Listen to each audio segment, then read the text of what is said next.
Hello, I'm Scott Bulk here with Lester Batres Jr. ahead of his fight against Nicholas Whitehead. How are you doing today? I'm good, doing great. How are you? I'm doing good. And how are you feeling ahead of this upcoming fight? I feel just like how I feel with every fight. I feel great. And in that last fight, it was a decision victory against Corey Winham. How do you feel like that fight went? I feel like it went good. I do believe I think that I was maybe a little over aggressive and could have pl played it a little bit more technical. But I was just eager to get a good fight. It had been a while since I Yeah. had a good opponent, so yeah, I was having fun in there. But yeah, I feel good about it. And you are back into the Octagon November 3rd. This is your fourth fight of the year. Do you like staying as active as you have been? Yeah, definitely. I'm a believer in, I guess, speed. You know what I mean? Like, Yeah. if you have an idea, you have a goal, do it as fast as possible, right? Beat other people out. And also, especially with this sport in particular, um, you want to stay sharp. And if you let Yeah. yourself, I guess, if you let the blade become dull, it's gonna take longer to sharpen it. So it's kind of that idea with that. And do you see Nicholas being your most toughest opponent to date? Um, I would say that he definitely has a good like he has a good I guess record with guys he's fought. He's fought some high level guys. Yeah. But I don't believe it'll be my toughest fight. I believe, Corey was actually a really tough fight. I mean, I did really well. I was dominant the whole time, but Corey was a tough guy. Props to him. He did a good job. I've had a couple other fights that were pretty tough.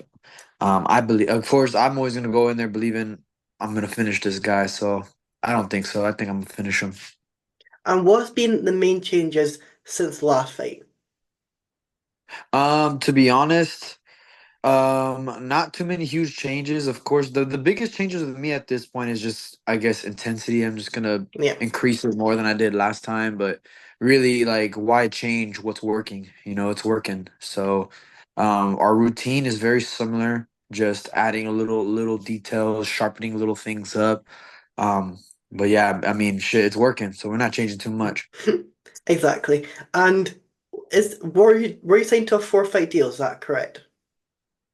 Yes, I was signed up for a fight, so this will be my fourth one on the Yeah. contract. But most likely I'm gonna stay with Fury. And it must be good seeing that progression with Fury because I think it's like 11 guys have been called up to the Contender Series from Fury, so they are getting that recognition with the UFC. Oh yeah, no, for sure. Fury is where to be at. 100%. It's the best local promotion you can find right now. And what is also better for you is it is in your home state of Texas, so that must make things a lot more easier as well. Yeah, for sure. Definitely is nice having the fans on my side. And what is the goal for next year? Like, what do you feel like this time next year? Do you feel like you'll have the contender shot, or do you feel like you will be in the UFC by then? I think that by if you're saying this time next year, I'll be in the UFC. I think that next year the way it's gonna go is I'm gonna most likely take a fight January. Get and most likely take a fight January. Probably if I need another one, then March. But I think that it'll probably be one or two more fights for Fury, and I think that I'll get that call. And have you been watching the contender series this year? I've definitely seen a couple of the guys that either that I know or have Yeah. trained with, or I'm a little interested in. So I've seen some of them. Recently got to watch actually Cody Steele. I had trained with him not that long ago in Vegas. So it was cool watching him finally get there and knowing I'm right behind him. So Yeah, yeah, I exactly. was, I was about to say, how does it feel knowing that you've been training with them and you can see that that progression is there? it feels great. It just lets me know that I'm exactly where I need to be. And actually, like literally, I have a training partner that I train with like every week. The Cuban Problem, Yair. Yeah. He's fighting today for Contender Yeah. Series. So it's there. I'm coming. So it's inevitable. Yeah, exactly. Because I think he was meant to fight, I think it was Justice Torres for the title, but then got the call up for the contender series. You're right. What do you feel like the biggest change has been this year for you? The biggest change, I guess that really the biggest change that's happened for me is more, I guess, in my role in the gym. Yeah, That's probably for the biggest change I could say. Like before, I was more of like I guess a student, and having I guess most of my career, I've just been a student, trying to get better, trying to increase. Now I feel like I've taken more of the role of not necessarily the head professor, right? But I'm one of the coaches there. So yeah. now it's kind of like my job is like I'm getting my teammates better so that they can give me better work. I'm growing my team so that eventually we can all reach those heights together. So that's kind of the biggest change I would say this year is that I've taken on more of a coaching role on top of my training. And what do you feel like the main difference is from coaching to fighting? Because obviously you have to see it in a different angle. It's just different. You just have to, from coaching, it definitely made me understand the difference in like, I guess, body types, certain strengths, like understanding things from the outside perspective, and understanding things that might be like my strength might be someone else's Yeah. weakness or kryptonite. And then understanding like, okay, like I can't expect you to do what I do, so let me figure out another thing, like another option, even if this isn't working, right? So it's just expanded my point of view of the game. And is that how you like kind of like fund this? Is you have that coaching on the side as well as your fighting career? Yeah, 100%. Especially at this point, I have a lot of privates. I coach classes, but really the privates is what's keeping me uh above water. And then with the fights themselves, I get paid for the fights, so Yeah. that's just a nice little extra. But yeah, it's definitely coaching. And how is it seeing, like you're saying, you do privates, seeing that progression in your students from day one to a couple of weeks or months in the future? Oh, it's awesome. I love it. I have some students that like they come in, especially the kids. Yeah, I have some students that come in so, I guess what's the word, unconfident, and then within a couple weeks, they're like they don't want to talk to the first when they come in. They don't want to talk to nobody. They're shy. And then a couple weeks in, they're coming in yet like saying jokes and talking to everybody. They become the light. So it's almost yeah. like I don't know. It's like you become a light in their darkness, and eventually they become a light to other people. So it's like spreading like that. So I don't know. I love it. I actually really enjoy coaching. And have you done any corner work yet for your teammates? Corner work. Oh Yeah, yes, I have. I've cornered a couple of our teammates. Recently we actually had three of my teammates fight. They're new. They're all very new. And they did a smoker, so we cornered like three of them one night. They all did really well. They all pretty much won their fights. And I have a couple other training partners that are a little bit more higher level, amateur fights, pro fights that I've also cornered. So yeah, that's always cool. and how is that compared to fighting? Are you a bit more? It's a bit different because you can't control the cornering. You can just give the advice. It's definitely different. I would say it's arguably it could be, harder because I mean, like I may know what to do in the fight, Yeah, but I'm thinking it. I'm not having to say it or tell anybody. So being in the corner is like you can't speak in the present. You have to speak of in the future. It's like something you see, like also you have to think of it like this: is like the competitor's job is to be present. For me yeah. as the coach, I have to be thinking of the next step, what's next. So it's definitely a little bit of a challenge, and yeah, it's a challenge, but it's different, and I love it. And obviously, with fighting, how do you feel for like a tournament style? Obviously, with PFL, you have that tournament for the year. However, in some organizations, I know we have one in the UK where they have got one night tournaments. They fight twice in one night. I know Dustin Poirier just suggested that for the BMF belt. What do your take on that?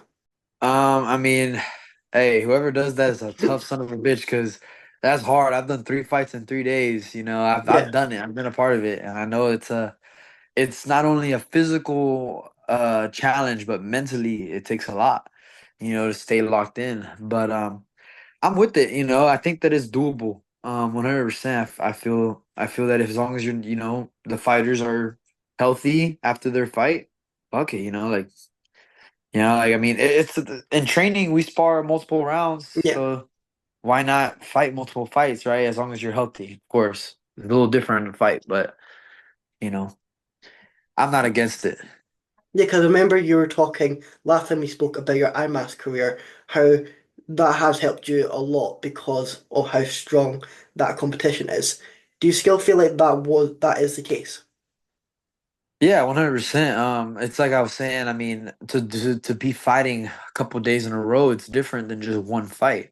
For one fight, especially like how it is, you're preparing 3 months for one guy. In a tournament, it's like, especially the way we had it set up at IMMF, it was like a raffle. So you don't even Yeah. know who you're fighting, right? You're just training to train, and you might fight a orthodox, you might fight a southpaw, you might fight a striker, a wrestler. You don't know what the fuck you're fighting, right?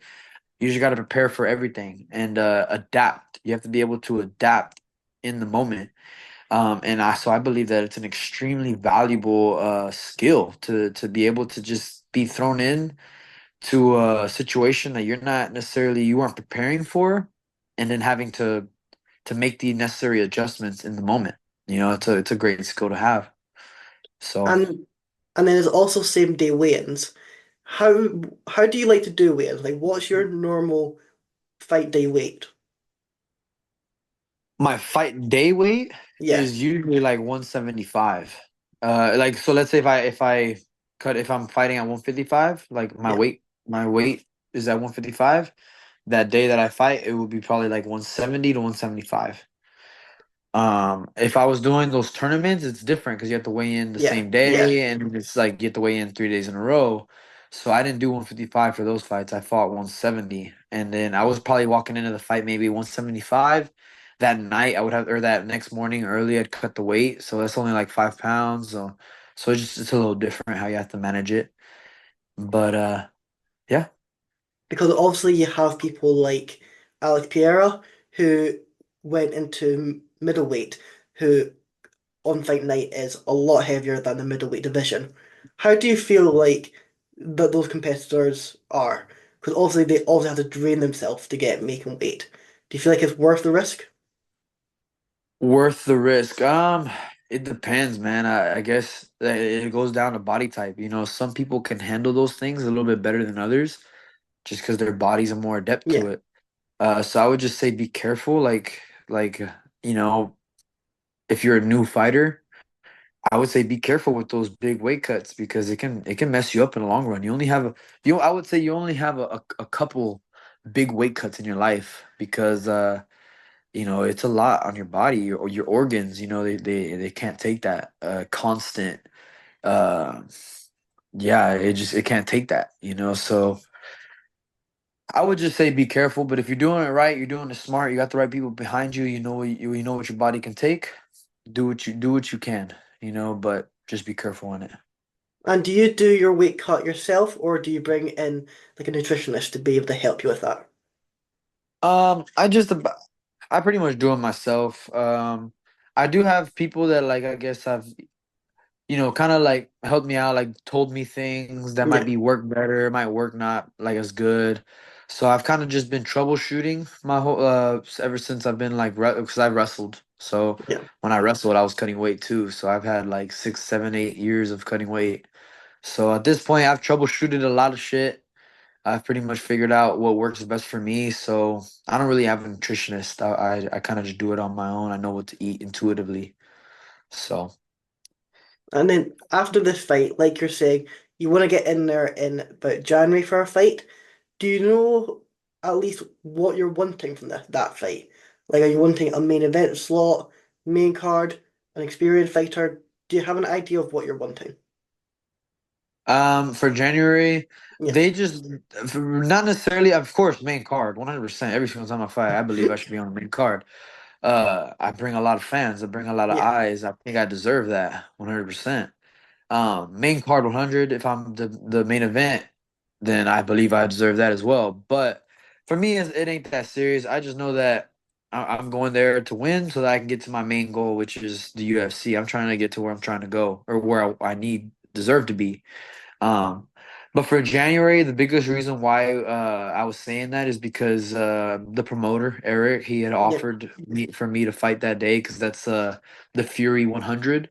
So he wanted, some of the best, the better guys in the I guess organization to be fighting that day just to make it like a yeah. big thing. So I don't mind. I mean, that's a little soon. It's usually sooner than what I would like for like these local fights, but I'm down for it. Fuck it. It's Fury 100. How many, I'm down for it. I'm be a part of that history.